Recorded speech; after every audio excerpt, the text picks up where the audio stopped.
E o advogado Ivan Azevedo, dos Estados Unidos, eu não sei em que cidade, mas está conosco já a juíza... Como é que tu tinha falado? No exílio? A nossa perseguida política e juíza exilada. Exilada. Com todo respeito e amizade. Ludmila Lins Grilo, boa tarde. Boa tarde, Júlio, tudo bem? Boa tarde, Fernanda. Boa tarde, doutor Ivan e os espectadores da Rádio Mais Brasil. Um prazer estar aqui com vocês. Pois eu fiquei com uma dúvida. Tu foste aposentada compulsoriamente e depois foram retirados teus proventos, teu salário. Como é que é a tua situação atualmente, Ludmila?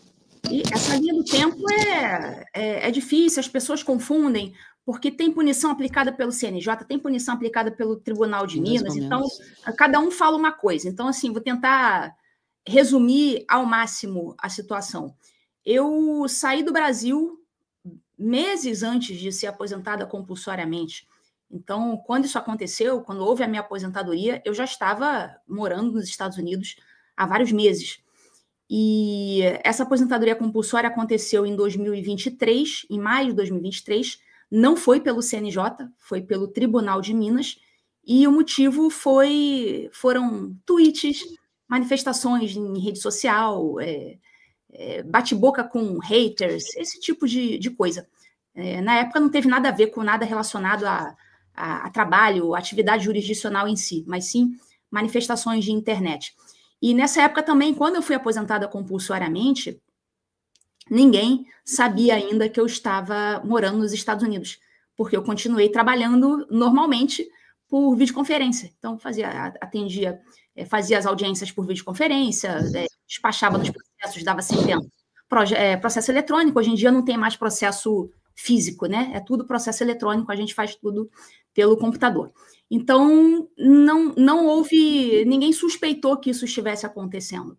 E só um ano depois, só em 2024, início de 2024, é que eu fui revelar, por meio de uma live com o Paulo Figueiredo e o Rodrigo Constantino, é que eu fui falar que, de fato, eu já estava nos Estados Unidos há mais de um ano e isso aconteceu. E eu resolvi esperar esse tempo para revelar isso porque eu ainda tinha bens no Brasil. Então, eu precisava, né, vender esses bens, trazer para cá, de forma que o meu patrimônio ficasse a salvo nos Estados Unidos. Então, eu não tive nenhum afobamento para me limpar, para dizer que eu estava aqui. Eu fiz tudo silenciosamente e consegui salvar a minha vida, a minha liberdade e o meu patrimônio. Tá, mas e hoje tu estás aposentada compulsoriamente sem vencimentos? Não, a aposentadoria compulsória, diferentemente do que a gente vê no Twitter, né, os especialistas de Twitter, eles dizem, você está aposentada recebendo salário integral. Isso não existe. Só para esclarecer, isso não existe. A aposentadoria compulsória, por motivo disciplinar, que foi o meu caso, é uma aposentadoria que é paga proporcionalmente ao seu tempo de serviço. Então, por exemplo, eu contribuí para a Previdência durante os meus 23 anos de serviço público. Então, eu vou receber uma aposentadoria proporcional a este tempo que eu contribuí para a Previdência, que foram 23 anos. Então, eu não vou receber o meu salário integral de juiz. E a aposentadoria compulsória tem esse resultado. E o que ocorre? Em relação ao corte dos meus vencimentos, na verdade, a aposentadoria em si, ela não foi cortada. O que aconteceu foi o bloqueio das minhas contas bancárias, o que significa, ao final, dizer que eu não tenho acesso a nenhum centavo da minha aposentadoria. Então, é só para esclarecer. Não foi a aposentadoria. A aposentadoria, eles depositam lá. Só que, imediatamente, a conta, né, a ordem judicial, é para bloquear qualquer valor que entre. Então, eu não tenho acesso a nenhum centavo que vem do Brasil. E isso por medida disciplinar também? Tu não pode acessar o teu recurso? Não, isso não foi por medida disciplinar. Isso aí já foi o Alexandre de Moraes. Sim, mas a medida disciplinar também é um absurdo, né, sim, mas Ludmila? Porque uma pessoa não pode sofrer retaliações por opiniões. Isso não existe, sim, só em regime totalitário, comunista. Mas aí, em âmbito do Estado, se fosse enquadrado no âmbito do processo do fim do mundo, em qual processo que tu fosse, qual inquérito que tu fosse enquadrado para que ele bloqueasse tuas contas aí? Inquérito das milícias digitais. Ou seja, ser formadora de opinião. Ela é uma militante digital, a gente tem que se cuidar, hein? A gente tem que se cuidar com essa militante digital. Mas é interessante, Ludmila.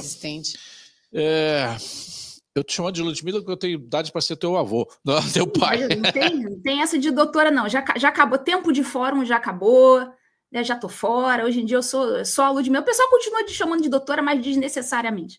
Ô, Ludmila, é estranho que tu tenha sido sancionada por falar, manifestar, porque nós vemos os ministros da Suprema Corte todos os dias dando entrevista e falando tudo que eles veem à cabeça, eles têm vontade, né? Perdeu o Mané, não a mola. Derrotamos o bolsonarismo, nós mexemos a mão invisível da história para o lado certo. Conspiramos com o governo americano. Interessante isso, né? Todo tipo. Bota o card de hoje, Bota o card de hoje só para dizer ali, ó. A democracia brasileira ainda respira? Eu queria te perguntar, Ludmila, tu que estás aí já há 2 anos lá nos Estados Unidos, olhando de longe, e comparando com o que tu vês aí numa democracia talvez mais pujante, que diria o Hamilton Mourão, a nossa democracia brasileira ainda respira ou já teve já morreu de morte morrida? Ela, na verdade, ela morreu de morte matada, né? E quem matou foi o STF. Morreu de morte matada e a gente está tentando uma ressuscitação. Não dá para dizer que ainda respira, porque, assim, na minha análise, ela já morreu. Então, em 2019, que foi quando começou essa morte, é o marco inicial, a meu ver, do fim da democracia no Brasil. Foi 2019, com aquela portaria infame assinada pelo ministro Dias Toffoli, instaurando o inquérito, e, segundo essa portaria, era para investigar ataques à honra dos ministros, coisa assim, uma coisa bem... Matéria da revista Cruzoé. Teve a matéria da revista Cruzoé, que era o amigo do meu pai. Exato. Mas antes, houve também um episódio envolvendo um membro do Ministério Público, acho que era Diogo Castor o nome dele. E teve aquela investigação do CAAF sobre as pessoas politicamente expostas, ligadas aos ministros, que tinham ganhos incompatíveis com o declarado. Tudo isso saiu junto com matérias, e foi tudo aquilo naquela semana. Então, justamente. Então, essa instauração, essa portaria de instauração foi claramente uma medida intimidatória para que os ministros do STF que estivessem devendo na praça, se é que vocês me entendem, pudessem permanecer impunes, né, praticando as suas ilicitudes. Então, aquilo ali já foi a sementinha que foi plantada na época, todo mundo que estava atento falou, olha, isso aí não pode prosperar, essa portaria tem que cair, os senadores precisam fazer alguma coisa imediatamente. Não fizeram. Então, é claro que o poder ele não retrocede. Se ninguém que podia fazer alguma coisa na época fez, é claro que aquilo ali só foi aumentando, só foi aumentando, só foi aumentando. A famosa portaria do cala-boca, né? Pois é, assim, funcionou maravilhosamente, eu diria, porque realmente as bocas foram caladas, o Brasil ele entrou num período de verdadeiro terror. E eu acho que até para os livros de história futuramente, quando isso acabar, quando os responsáveis forem sancionados, pelo menos eu espero que isso aconteça um dia, talvez não seja agora, mas isso provavelmente vai acontecer um dia, os livros de história vão mostrar que, e provavelmente vão chamar esse período como o período de terror do judiciário, ou, enfim, algo nesse sentido. Vai ser, assim como eles chamam de o período militar como anos de chumbo, esse período sombrio da justiça, ele certamente vai ganhar algum apelido. Ludmila, só queria lembrar uma coisa aqui para o debate. Foi naquela mesma época, se não me engano, no mesmo mês, que o STF mudou uma portaria interna que ataques a ministros eram ataques ao STF, do tipo assim, eles são a instituição. Não podia ninguém falar nada contra um ministro que estaria atacando a instituição STF. Então, eles fizeram isso muito bem feito, muito bem feito. Veio tudo naquele grande bloco de blindagem, que a gente pode chamar claramente. Foi uma blindagem dos ministros que estão hoje no Supremo para que ninguém pudesse fazer uma matéria ou criticá-los. Aí virou a caça às bruxas, né? Qualquer um que criticasse, qualquer tweet que fosse feito contra a atuação de ministro era visto como um ataque à democracia, porque eles viraram a instituição. Sim. Isso é uma das coisas mais absurdas que esse país já teve. Nesse âmbito, condenaram o Daniel Silveira a 8 anos. Exatamente. O Ludmila, olha aqui, ó. Eu quero botar o Ivan também na conversa, mas olha aqui, ó. Decisões, levantamento feito pelo Estadão. Não é pelo Estadão, que tem as suas digitais nessa democracia, na morte por asfixia da nossa democracia. Tá? O Estadão tem suas digitais também no pescoço da democracia, porque ajudou a enterrar, da corda para os carrascos. Né? Decisões do STF contra parlamentares crescem 1.800% desde 2005. As decisões do Supremo Tribunal Federal que interferem diretamente em mandatos parlamentares cresceram de forma exponencial nas últimas 2 décadas. De 88 a 2004 foram 36 decisões. De 2005 até 2025, saltou para 704, ou seja, uma alta de 1.856%. O levantamento é do jornal Estado de São Paulo, que considera ações penais, disputas eleitorais e brigas internas do Legislativo levadas ao STF. O caso mais recente envolve o deputado federal Alexandre Ramagem, acusado de participar de uma suposta tentativa de golpe, que teve seu processo suspenso pela Câmara Federal e cuja suspensão foi rejeitada pelo STF.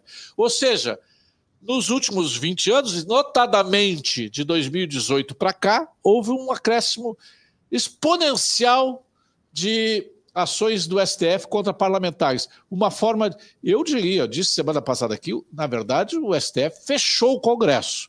O que o presidente da Câmara e o presidente do Senado estão a decidir e podem decidir, vocês vão tentar reabrir.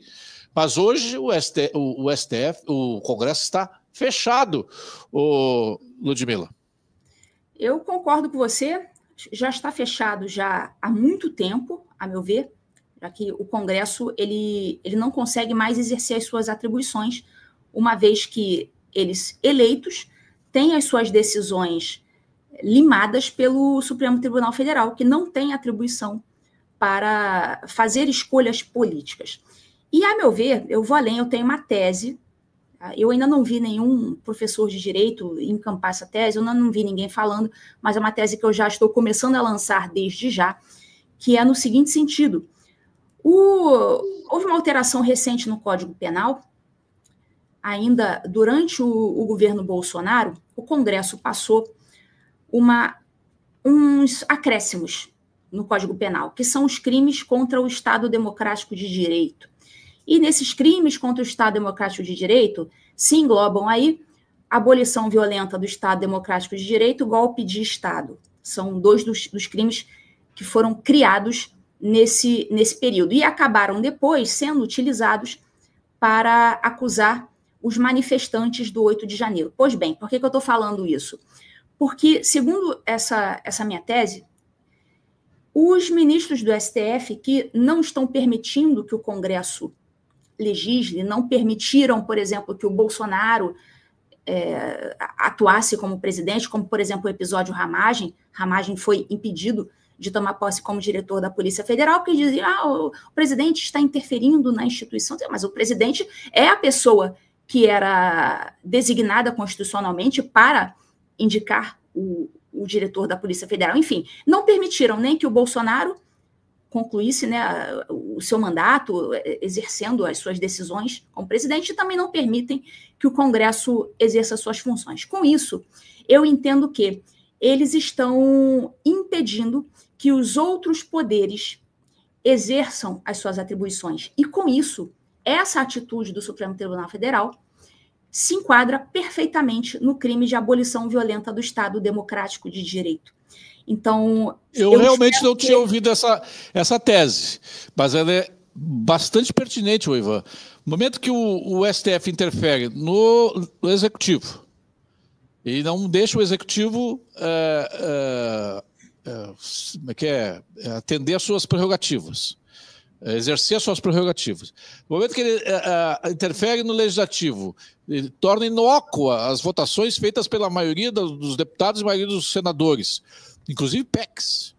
Ele está interferindo no funcionamento da nossa democracia, do Estado de Direito definido na Constituição, que o poder emana do povo, e em nome dele será exercido pelo Legislativo, Executivo e Judiciário. E é nessa ordem que o Constituinte colocou. A ordem de importância, o Legislativo, o Executivo e o Judiciário. Ele está abolindo os outros demais poderes de exercer as suas prerrogativas. Então, como essa tese da Ludmila, ela é bastante consentânea. O STF está cometendo o crime de abolição do Estado de Direito, democrático de direito. Exatamente o crime que faz todo mundo, né? Sim. É uma tese muito interessante, doutora Ludmila. A senhora tem razão. Inclusive, isso dá para fazer um link lá no artigo 142, porque uma das justificativas institucionais da existência ou da prerrogativa de existência das Forças Armadas, entre elas, são 3 citadas lá no artigo 142, uma delas é a garantia dos poderes. E, notadamente, na época do governo do presidente Bolsonaro, 2 poderes foram usurpados por um terceiro. O STF, aliás, o STF não é poder, o STF é um órgão do judiciário, mas usando-se do sistema judiciário, o STF usurpou o poder do Congresso e do Executivo à época do governo do presidente Bolsonaro. Mas, então, eu estou de acordo com essa sua análise e linko com essa questão do artigo 142. Mas eu queria voltar umas casinhas atrás no seu argumento com relação, e a provocação que o Júlio faz aí no card, sobre se a democracia brasileira está viva, se respira por aparelhos, se é moribunda ou coisa que o vale. E daí a senhora fala lá desde 2019, o fenômeno de usurpação do poder através do STF começa, né, por inquéritos e manobras lá. Eu quero dizer e fazer uma reflexão aqui com a audiência e com a bancada e com a senhora. Eu vejo isso como uma reação. Ao contrário, a democracia brasileira, a meu juízo, vou falar uma coisa que possivelmente contra o senso comum da análise aí, da maioria, mas a democracia brasileira, ao meu juízo, nunca esteve tão viva.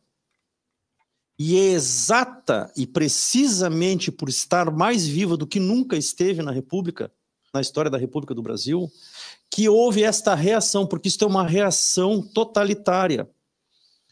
Exatamente a partir de 2018 para 2019, quando acontece o quê? Acontece a apoteose da vontade popular, que é a expressão da democracia. A democracia nada mais é, a vereadora Fernanda, do que a opinião da população vertida através do voto e manifestada na escolha de um representante, seja no parlamento ou no executivo. Isso ocorreu em 2018. Naquele exato momento, quando a nação brasileira se faz ouvir e elege minimamente um parlamento, e mais do que isso, um chefe de Estado com um programa que confronta a casta e as oligarquias que dominam esse país desde o golpe da República e depois Dom Pedro II, o que passa a existir? Diante dessa democracia manifesta brasileira, ali, com um diferencial, o povo brasileiro, organicamente, não através de sindicatos, centrais sindicais, partidos políticos, que até o partido que o presidente Bolsonaro se elegeu era insignificante, PSL, nem existia no cenário político brasileiro, mas o que aconteceu foi a vontade orgânica da população brasileira se expressa através daquele voto e imposta um governo. O que acontece? O sistema reconhece que a democracia começa a acontecer no Brasil, desta vez de maneira evidente, forte e sem nenhum tipo de controle das castas políticas e das oligarquias do Brasil. Aí o sistema reage aonde? Através do embate eleitoral, do enfrentamento político, que é natural numa democracia saudável, as posições políticas se enfrentarem no parlamento, se enfrentarem nas urnas, se enfrentarem no debate? Não. Como não tem mais o povo, não tem mais os meios da democracia, não tem mais a representação, vai usar da pistolagem. Vai lá pegar forças policiais e juízes no STF para enfrentar politicamente o sistema. Então, para resumir e concluir, porque o Júlio está me chamando. Não, é que o que acontece? Tem que ser rápido. Nós temos uma democracia viva. Por ter uma democracia viva na mão do povo é que é essa reação. Então, ela não está morta. Tu achas, olhando de longe agora, Ludmila, que tudo isso que está acontecendo é uma reação, conforme o Ivan está dizendo, ou a nossa mobilização é que é uma reação ao autoritarismo que está graçando no Brasil? Então, o próprio 8 de janeiro já foi uma baita mobilização popular, mas que deu errado porque algumas pessoas, entre pessoas infiltradas, porque a gente sabe que, obviamente, tinha, né? Havia infiltrados, e também havia certamente algumas pessoas de boa fé que foram levadas a alguns atos de violência. Mas a grande maioria, violência contra o patrimônio, né? No caso, dano, crime de dano, simplesmente. Não crime de golpe de Estado ou abolição violenta do Estado de Direito, nada disso. Apenas dano. Só que a grande maioria simplesmente estava ali para se manifestar politicamente. Era uma manifestação política, plenamente permitida pelas nossas leis, pela nossa Constituição em especial. Outras manifestações aconteceram, manifestação na porta dos quartéis, por exemplo. As pessoas têm o direito de pedir a ajuda de quem elas quiserem, né? Independentemente se você concorda ou não concorda que o destinatário do pedido da ajuda era aquele ou não. As pessoas têm o direito de se manifestarem politicamente. E depois de um tempo, depois do 8 de janeiro, você veja que não houve manifestações, as pessoas ficaram com medo. Só que, desde o ano passado, algumas manifestações de rua já voltaram a acontecer, especialmente em São Paulo, algumas um pouco mais tímidas, outras com bastante gente, como eu tenho visto aí ultimamente. Então, assim, essas manifestações do povo, a meu ver, elas precisam continuar acontecendo, especialmente agora que, a meu ver, embora o STF ainda esteja aprontando das suas, agora o STF virou, digamos assim, um para-internacional, já estão todos todo o arsenal político, inclusive aqui dos Estados Unidos, e principalmente dos Estados Unidos, está voltado para o Brasil e principalmente para o STF, depois a gente pode até tocar nesse assunto mais especificamente. Nesse momento, eu acho que é um momento mais, digamos, seguro para as pessoas realmente voltarem às ruas, especialmente se a manifestação não for em Brasília. Porque se a manifestação não for em Brasília, ninguém há de argumentar que houve tentativa de golpe de Estado, abolição do Estado Democrático de Direito, porque não tem Praça dos Três Poderes na Avenida Paulista. Então, não há por que temer mais nesse momento qualquer tipo de problema em se manifestar politicamente. Mas, mais do que o povo, o que é necessário é uma mobilização, especialmente do Senado Federal, que já há muito tempo está inerte. Então, considerando a inércia do Senado Federal, veja, existem instrumentos constitucionais para contrapor os abusos do STF. Os instrumentos, eles existem. Não existe. Existe crime de responsabilidade. Quem é o corregedor, digamos assim, do STF?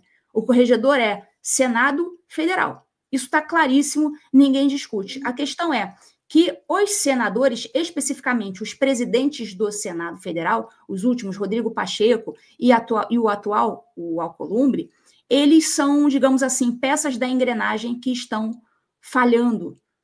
São engrenagens quebradas, ou seja, são peças que precisam ser substituídas para o sistema funcionar. Então, por isso que as eleições de 2026 são extremamente importantes. Mas aí entra também na questão das maquininhas mágicas, enfim, aí já é um outro caso. Mas, enfim, o instrumento existe, o agente é Senado Federal. Então, foco total nos agentes. Fernanda Bart. Perfeito, Ludmila, e por isso a gente tem visto, tá? E aqui no Rio Grande do Sul, nós temos aí um cenário eleitoral se formando ainda para o ano que vem, com possibilidades de formação de candidaturas a governo do Estado que estão esperando definições sobre quem serão os nossos candidatos ao Senado em primeiro lugar. São 2 cadeiras, é importante que a gente diga isso, são 2 votos por estado no ano que vem. E a gente precisa ter 50% mais 1 de pessoas ficha limpa no Senado.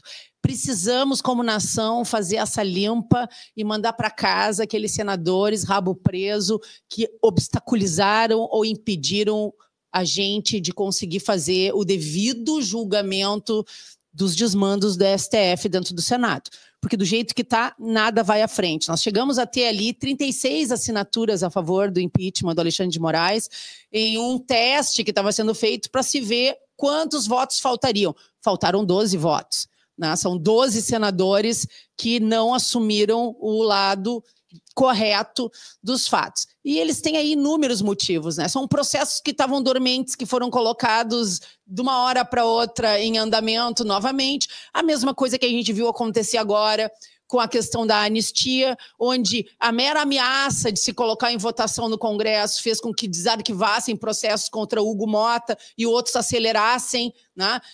Tanto na Polícia Federal, investigações sobre processos envolvendo emendas, como investigações que estavam meio paradas sobre familiares do presidente da Câmara de Deputados, e é esse o jogo que eles estão fazendo. O STF faz esse jogo muito bem e faz usando uma parte da Polícia Federal. Isso aí é escancarado, todo mundo vê. Enquanto a gente não trocar as peças do tabuleiro, isso vai continuar. O problema é, nós temos ainda mais de 1 ano e meio até as eleições de outubro do ano que vem. E até que essas pessoas novas tomem posse, já se vai 1º de janeiro de 2027. Né?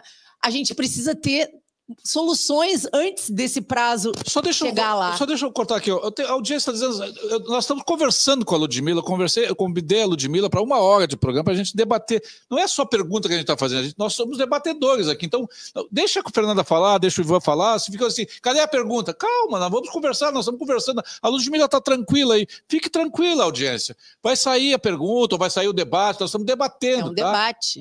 Confie no tio Júlio, pelo amor de Deus. Não é só nós não estamos aqui numa inquirição, nós estamos inquirindo a Ludmila. É uma conversa, gente, é um debate. A Fernanda Bart tem o direito de manifestar a opinião dela e encaminhar para a Ludmila alguma pergunta ou não. Fique tranquilo, senão a coisa não vai andar legal, tá? Pode continuar, Fernanda Bart. Não vi as críticas, mas tudo bem. A gente precisa entender que esse processo ele está fluindo, mas precisa, e aí eu concordo plenamente contigo, a questão das manifestações, né? Houve uma baixa depois do dia 8, aí depois da eleição americana, e é isso que eu quero que tu me conte, como é que está a percepção aí, depois da vitória do Trump, a impressão que eu tenho aqui no Brasil é que as pessoas perderam um pouco do medo de se manifestar, como se elas soubessem que elas não estão mais totalmente sozinhas e que tem um agente externo, junto com todos os exilados políticos de peso que a gente tem hoje, pressionando no sentido de que as coisas não vão ficar como estão. Podemos confiar em algum vento do norte que possa nos ajudar aqui, ou Ludmila? Olha, Júlio, eu imagino que sim. Até no dia da eleição do Trump, eu até fui lá para a live do Paulo Figueiredo, teve uma live grande lá, com vários convidados, tal, eu participei, e eu falei lá, olha, a gente... hoje começou a libertação do Brasil, porque nós vimos que mediante os nossos instrumentos, né, o Brasil falhou. Né, os instrumentos existem, só que o Senado falhado, né, a Constituição não previu alternativas para essas peças que funcionam mal, né? No caso, o Alcolumbre, Pacheco, etc. A Constituição não previu um mecanismo para superar isso, então os nossos mecanismos falharam. A gente vai precisar, sim, de um empurrãozinho externo. Eu não acho que eu acho que não são os Estados Unidos que vão resolver o problema do Brasil. Os Estados Unidos não vai lançar a bomba, não é isso que vai acontecer. Não vai mandar seus militares lá para o Brasil resolver a parada. Não é isso que vai acontecer. Só que, mediante sanções, ou seja, mediante pressão externa, e o instrumento é sanção. Mediante esses instrumentos, os políticos brasileiros vão acabar se movimentando diferentemente no tabuleiro e podem aí sim tomar uma providência que resolva o problema. Então, não são os Estados Unidos diretamente que vão resolver o nosso problema, mas sim indiretamente mediante o uso de sanções. Eu lembro até nas eleições de 2022, eu não podia, na época eu ainda era juíza da ativa, então eu não podia me manifestar a favor ou contra algum candidato especificamente, eu não podia, então eu não falava nada. Mas eu lembro que eu fiz um tweet dizendo assim: para levar o meu voto para senador, eu não podia dizer em quem eu ia votar, claro, eu era juíza, né? Para levar o meu voto para senador, vai ter que ser um candidato que faça uma promessa explícita. Só precisa uma. Se já fizer essa, já leva o meu voto. E não preciso dizer qual que seria a promessa, né? E eu lembro até que na época, todo mundo entendeu, né, o que eu estava querendo dizer. E eu vou, esse mesmo tweet de 2022, eu vou repetir em 2026. Já era para as pessoas terem se ligado nisso em 2022, não se ligaram. Eu vou repetir isso em 2026. Basta fazer uma promessa, e tem que ser uma promessa explícita. E agora eu não estou mais nativa, eu posso dizer, a promessa tem que ser impeachment do Alexandre, ponto. Tá, vai fazer outras coisas durante o mandato, mas esta promessa, pelo menos a coragem de dizer isso expressamente durante a campanha, aqui no Rio Grande do Sul, o senador tem que fazer. Aqui no Rio Grande do Sul, o atual governador Eduardo Leite, que sonha, tem delírios que vai ser presidenciável, e o máximo que vai lhe sobrar é, de repente, concorrer a uma carreira ao Senado, jamais dirá isto. O Paulo Paim jamais dirá isto. A esquerda jamais dirá isso. Então a gente elimina, por eliminação, a gente elimina um monte de gente. Agora, a pergunta que eu te faço é o seguinte, não sei se tu chegasse a ouvir o ministro Barroso, que adora falar, adora os microfones. Às vezes ele não usa o microfone apenas para falar, ele acha que canta, então às vezes ele quer cantar, inclusive. Ele disse, com todas as letras, aí em Nova York, participando de um evento do João Dória, de que ele, como presidente do TSE, pediu a ajuda, a interferência do Departamento de Estado americano e das Forças Armadas americanas para ajudá-lo contra o golpe. Qual é o golpe? O golpe seria a reeleição do Bolsonaro, porque, afinal de contas, ele disse depois das eleições que vencemos o bolsonarismo. Isso não mostra o seguinte: o governo Biden interferiu nas eleições de 2022. O pau que dá em Chico não pode dar em Francisco, ou Ludmila? Nós não podemos ter também a interferência agora de se dar o trocado do Trump nas eleições do ano que vem? Olha, em tese, poderia. Eu não acho, né, correto e nem é constitucional interferência estrangeira no nosso processo eleitoral. Né? O que ocorre é o seguinte: claramente houve uma interferência do governo Biden no processo eleitoral brasileiro e, inclusive, agora confessado pelo próprio Barroso. Ele falou com todas as palavras. As Forças Armadas não iam se meter nisso porque eles dependem dos Estados Unidos para obter armamento, suprimentos, treinamento, enfim, não lembro exatamente a palavra que ele usou, mas foi algo assim. Então, já que as Forças Armadas não vão se meter, então deixa eu me meter, então deixa eu falar com eles. Então, assim, como se o STF tivesse algum poder diplomático, tivesse essa função diplomática ou função de poder executivo. A função de lidar com governos estrangeiros para alguma coisa é a função do presidente da República, ou função dos diplomatas via Itamaraty para lidar com relações internacionais. Nunca, jamais, isso seria a função de um juiz. E ele declarou isso expressamente. E declarou isso expressamente exatamente no momento em que o Mike Pence, aquele ex-funcionário do Departamento de Estado americano, aquele que falou da USAID, denunciou financiamento da censura pela USAID pelo mundo, enfim. Ele foi fazer recentemente, o Mike Pence, uma palestra, foi participar de um evento em Londres, e ele mostrou um gráfico de financiamentos. E na cabeça desse gráfico, né, os financiadores, os idealizadores da censura no mundo, segundo Mike Pence, seriam justamente aquilo que ele denunciou. Departamento de Estado americano, no caso, obviamente, se referindo ao governo Biden, Departamento de Estado americano, USAID e CIA. E dali ele fez um gráfico com várias setinhas demonstrando o financiamento de cada um para cada uma daquelas instituições. E aquilo ali vai parar no tal do CEPS, que é o Consórcio para alguma coisa assim, consórcio para fortalecimento político, fortalecimento dos processos políticos, alguma coisa assim, e esse CEPS, por sua vez, financia outras instituições e aparece lá embaixo do gráfico do Mike Benz, aparece o TSE brasileiro. TSE brasileiro como tendo sido financiado pelo CEPS e foi, salvo engano, foram 150 milhões para censura no mundo, claro, não com esse nome, né? Eles usam financiamento da democracia, do fortalecimento para a democracia, mas a gente sabe que isso é financiamento de censura, é estímulo para que os países façam leis como, por exemplo, o PL da censura no Brasil. É para isso que vai esse dinheiro da IA, né? Esse dinheiro da USAID, do CEPS, etc.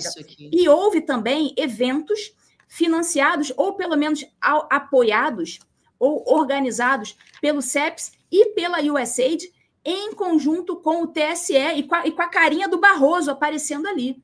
Houve eu até anotei aqui, para eu não esquecer, Guia de Combate à Desinformação 2021. Se vocês botarem no Google Guia de Combate à Desinformação 2021 do TSE, vocês vão ver lá que houve, para esse guia, houve o consórcio entre TSE e o tal do CEPS.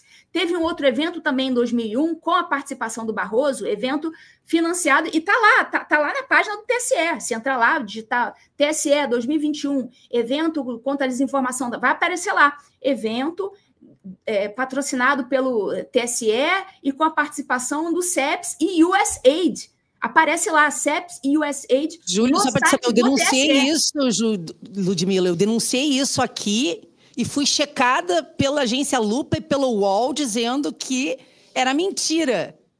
Que não havia essa relação, nenhuma relação entre o USAID, o CEPS e o TSE. Para te ver como eles são cara de pau, né? Tá no site do TSE. Se entrar lá, agora está lá escrito, com todas as letras. Vamos ao nosso último intervalo comercial. Fica aí, Ludmila, na volta a gente continua esse papo sobre a democracia brasileira, se ela ainda respira. Na opinião da Ludmila, já morreu, nós podemos pensar em ressuscitá-la, e aí é questão de um milagre, precisaríamos de um milagre. Na opinião do Ivan, ela está mais pujante do que nunca, porque a reação do sistema é porque a democracia está forte. É um debate interessante, mas nós precisamos saber que lugar nós tomamos nessa história, que lugar nós temos nessa história. E eu quero, na volta, saber da Ludmila também como é que esses brasileiros da diáspora estão se organizando, se há uma comunidade desses brasileiros da diáspora, o que se conseguiu já em termos de opinião pública americana em relação ao Brasil, nós somos a próxima Venezuela, não somos? Como é visto o Brasil? Ou não, nem se dão conta de que existe o Brasil? Vamos ao intervalo comercial, na volta continuamos conversando com a Ludmila Lins Grilo, juíza exilado à Feira 19, em nome de Conselho Regional de Odontologia, Pontual Telecom, Galeás do Sul, Farsul, Stara, Grupo Telecom e Escoco Retina, aqui na bancada do Mais Brasil em Porto Alegre, o advogado Ivan Azevedo, a vereadora de Porto Alegre, Fernanda Bart, nos Estados Unidos. Que cidade tu estás? Pode dizer, Ludmila? Hoje Orlando. Orlando. Eu acho que hoje está o Lacombe, né? Na região de Orlando. O Lacombe fica aqui próximo, não exatamente Orlando. O Lacombe também já falou publicamente, onde ele mora, St. Cloud, fica um pouquinho, mais ou menos 1 hora daqui. Ele esteve conosco aqui semana retrasada, esteve com ele e o Marcos participando conosco aqui. O Henrique Campos, se uma juíza como Ludmila precisou abandonar o Brasil, imagina que justiça sobra para nós, simples mortais. Semana passada participou aqui do programa, Ludmila, o ex-ministro Marco Aurélio Mello. E eu perguntei, ministro, o senhor gostaria de ser julgado? O senhor não teria receio de ser julgado pela Suprema Corte? E ele me diz assim, Júlio, eu vou te devolver a pergunta. Você gostaria de ser julgado pela Suprema Corte? E eu tive que dar uma gargalhada. Se o ex-ministro da Suprema Corte tem receio de ser julgado, até porque ele diz assim, nós não temos prerrogativa de foro, nós não deveríamos jamais ser julgado pela Suprema Corte. É óbvio.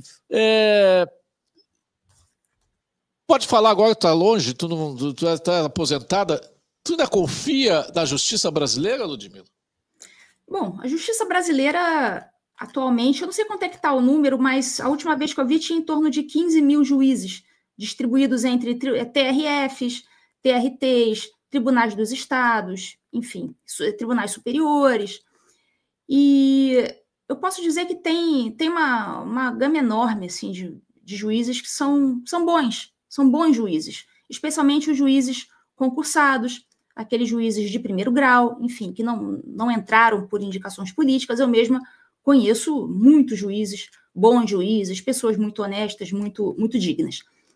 Entretanto, quando você vai para a seara da indicação política, que são essas indicações para os cargos, por exemplo, STJ, tribunais superiores, STF, quando meteu indicação política no meio, você já compromete a qualidade da justiça. Então, eu posso dizer que a justiça no Brasil, na qual eu mais confio, eu acho realmente mais confiável, e que eu acho que essa é a percepção de todo mundo, é aquela justiça de primeiro grau. É aquele juiz da comarquinha do interior, aquele juiz simples, que entrou por concurso, sem indicação de ninguém. Agora, começou a tramitar as coisas nos tribunais superiores, aí a coisa já fica mais perigosa, já fica mais comprometida, já fica mais contaminada. Eu mesma fui parar no inquérito no STF, na época eu era juíza da ativa, então eu até tinha o foro privilegiado, mas não no STF. Eu tinha foro privilegiado no Tribunal de Justiça. Eu não poderia ser julgada criminalmente por um juiz de primeiro grau, mas eu teria que ser julgada no Tribunal de Justiça e de Minas Gerais. Então, esse era o meu foro privilegiado. Então, não tinha nada que ter caído no STF, já que o meu foro não era no STF. Então, eles criaram, até foi no início do programa, acho que foi você, Júlia, não sei se foi você ou se foi a Fernanda que falou, sobre o foro universal que eles criaram para eles mesmos. Então, não só apenas o foro universal em matéria de pessoas, eles se colocaram na condição de julgar qualquer pessoa, mesmo que essa pessoa não tivesse foro no STF, e também criaram um foro universal em matéria de geografia, de território. Eles passaram a considerar, de forma bizarra, como dependências do STF todo o território nacional. Então, é aquela jurisprudência, é o uso e a criatividade do desembargador. Eles criaram o flagrante perpétuo também, né? Flagrante perpétuo. Ô, Ludmila, eu tinha feito a pergunta seguinte, depois quero deixar para o Ivan e a Fernanda também encaminhar suas perguntas, suas manifestações. Mas qual é a percepção dos Estados Unidos? Ou as forças políticas institucionais dos Estados Unidos nem sabem que existe o Brasil, ou já percebem o Brasil com o perigo de ser transformado numa ditadura à la bolivariana, por exemplo? Sim, atualmente, o Brasil é pauta frequente das conversas institucionais aqui nos Estados Unidos. A gente sabe porque, né, os nossos contatos conversam com deputados, né, parlamentares americanos, assessores, né, os assessores, eles estão ali participando de todas as reuniões, eles sabem de tudo. Então, assessores, enfim. Então, a gente tem essa informação de que os parlamentares e essas autoridades que têm poderes de tomar decisões aqui nos Estados Unidos já colocaram o Brasil na pauta e estão levando muito em consideração o Brasil, porque eles não querem outra Venezuela. Olha o problemão que a Venezuela, que é um país muito menor do que o Brasil, olha o problemão que a Venezuela tem causado durante todos esses anos. Inclusive, a última eleição na Venezuela não foi reconhecida nem pelo governo esquerdista. Eles reconhecem o Edmundo González como tendo sido o eleito e não o Maduro. Então, assim, eles recentemente agora, inclusive, fizeram uma operação. O Marco Rubio divulgou no Twitter dele, no X, que foram lá resgatar pessoas, né, opositores ligados a Maria Corina Machado, lá dentro da Embaixada Argentina na Venezuela. Embaixada Argentina essa que está sob a custódia do Brasil, porque o Maduro expulsou os diplomatas, né, os embaixadores argentinos, porque a Argentina não reconheceu a eleição fraudada deles. Então, a Argentina pediu ao Brasil para tomar conta, e o Brasil foi lá e tomou conta. Os Estados Unidos foram lá e fizeram uma operação sigilosa, a gente não sabe exatamente como que foi feita essa retirada, mas aquelas pessoas foram retiradas de lá, né, fisicamente, pegaram e trouxeram para os Estados Unidos. Então, uma vergonha internacional terrível. Ivan Azevedo. Estamos encaminhando o final, né, Júlio? Então, não quero me alongar. Eu queria fazer de público aqui uma manifestação em relação à sua posição, doutora Ludmila, de coragem, porque em que pese a senhora está na inatividade, aposentada, a senhora assumiu uma posição lá, enquanto magistrada, de vir a público e fazer minimamente a defesa de certas prerrogativas e da sanidade do sistema judiciário brasileiro.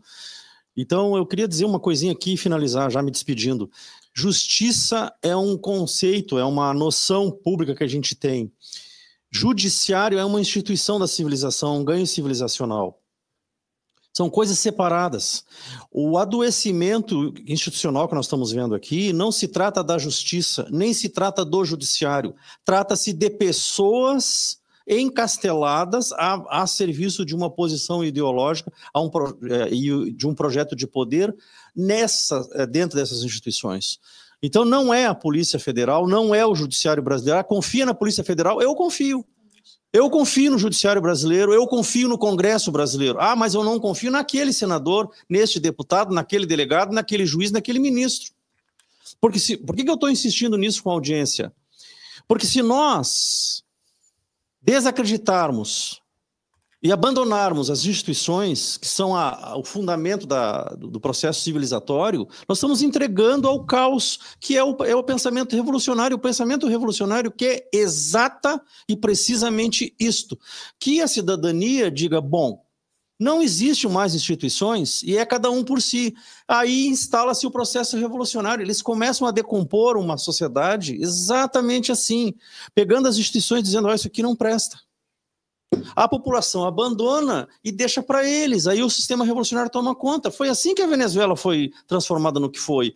Os Estados Unidos estavam a um passo disso através do governo Obama e depois do governo Biden.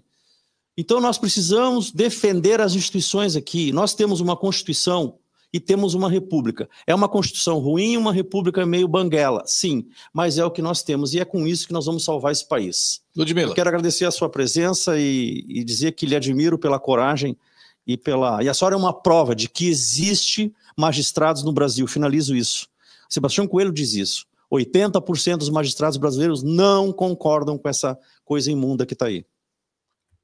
Obrigada, doutor, pelas palavras. Obrigada mesmo. Concordo. Eu concordo, inclusive, aquela frase que a gente vê muita gente falando, o STF deveria ser extinto. Eu não concordo com isso. Eu acho que o STF não deveria ser extinto. São aquelas pessoas, individualmente, que são peças defeituosas e devem ser substituídas. Fernanda Bart. Ludmila, eu queria te fazer uma pergunta agora nesse encerramento. Qual a tua percepção se houve uma melhora na nossa articulação política com o Congresso americano depois da permanência do Eduardo Bolsonaro nos Estados Unidos? Sim, sem dúvida nenhuma. E o Eduardo é uma figura que acho que daqui a pouco o pessoal vai entender melhor o que ele veio fazer aqui. A gente vê muita gente fazendo chacota, né? Até gente da direita mesmo. Mas foi uma atitude de muita coragem, como a gente sabe, ele deixou o cargo dele, ele se licenciou do cargo dele de deputado federal, sem vencimentos, veio para os Estados Unidos e está articulando. Ele não para, ele não está tirando férias, né? Ele vive indo para Washington e se reunindo com os parlamentares, enfim. Então as coisas estão acontecendo. É claro que nem tudo pode vir a público, né? Essas coisas precisam andar em sigilo durante um tempo para daqui a pouco as coisas aparecerem. Mas eu queria deixar aqui minha manifestação de admiração pelo deputado Eduardo Bolsonaro por ele ter tomado essa atitude. Já há algum tempo eu já achava que ele já deveria ter vindo para os Estados Unidos e ele acabou fazendo isso de fato. Então, nós devemos, e eu acho que dele, não só dele, vamos fazer justiça aqui também, o Paulo Figueiredo é outra pessoa que está também muito firme nas articulações com as autoridades aqui nos Estados Unidos. Então, essas duas pessoas especificamente, Eduardo Bolsonaro e Paulo Figueiredo, realmente são pessoas que eu acho que o Brasil deveria fazer justiça daqui a algum tempo, porque realmente está vindo deles todo esse esforço de deixar as autoridades americanas a par do que está acontecendo no Brasil, e de fato isso está acontecendo. Hoje em dia não tem ninguém aqui nos Estados Unidos, pelo menos no que diz respeito a parlamentares, a autoridades, pessoas da área do Departamento de Estado, que não saibam o que está acontecendo no Brasil e não queiram tomar alguma atitude para nos ajudar, e não apenas nos ajudar porque são bonzinhos, nos ajudar porque isso também melhora a situação dos Estados Unidos. Eles não querem outra Venezuela para ter que lidar. Perfeito. Para encerrar mesmo, aqui hoje está chegando ao Brasil o comandante 4 estrelas. Essa semana chega um comandante 4 estrelas dos Estados Unidos, chega para se reunir com o ministro da Defesa e com o comando das Forças Armadas. O comandante do Comando Sul dos Estados Unidos, o almirante Alvin Halsen, desembarca no Brasil essa semana para uma agenda de 3 dias que incluirá encontros estratégicos com líderes de Brasília, informam fontes do governo Trump. O cronograma do norte-americano prevê reuniões com o ministro da Defesa, José Múcio, e com comandantes das Forças Armadas para reforçar a parceria militar existente entre os dois países. Esse é o objetivo público. E na semana passada esteve aqui o chefe de Departamento de Sanções do Brasil, como é que é o nome dele? David Gamble. David Gamble. O que pode ter de a mais na bagagem dele, nas mochilas que eles trazem ao Brasil, pode trazer algo mais do que simplesmente relações diplomáticas, ou Ludmila? Os Estados Unidos estão muito preocupados com essa aproximação do Brasil com a China, que, né, se intensificou com o governo Lula. E já desde aquela época do aporte dos navios iranianos no Rio de Janeiro, os Estados Unidos estão muito preocupados, isso já desde a época Biden. Então, eles sabem muito bem que a aproximação do Lula com a China e com o narcotráfico internacional, a gente sabe que o Foro de São Paulo é financiado e é integrado, inclusive, pelas Farc, enfim. Eles estão, né, certamente muito preocupados, e eu imagino que essa reunião que eles vão ter com, né, os militares americanos, com os militares do Brasil, se refira a esse tipo de operação, né, para evitar e tentar, digamos assim, impedir essas operações de terroristas e narcotraficantes no Brasil. Mas não acho que tenha a ver com o STF, e mais com organizações criminosas e terroristas.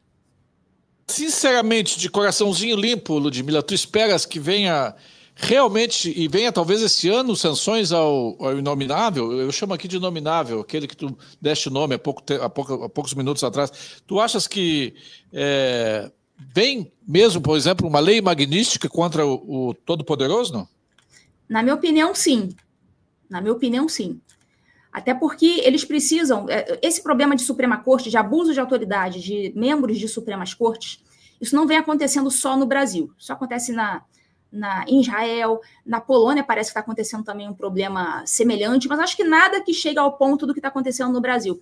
E eu digo que os Estados Unidos, eles vão pegar um juiz de Suprema Corte do mundo para barbarizar, digamos assim. Para impor todo tipo de sanção. E eu suponho que o exemplo vai ser, né, da América do Sul, né, mais especificamente do Brasil. Tomara que cresça cabelo. Tomara que cresça cabelo, né, nesse... Aliás, faz tempo que eu não vejo o cabeludo do teu irmão, né? Eu acho que ele se inspirou no teu cabelo para deixar aquele cabelo dele, né? Desde novinho ele tem cabelão. Mas ele está fora da política. Está fora da política.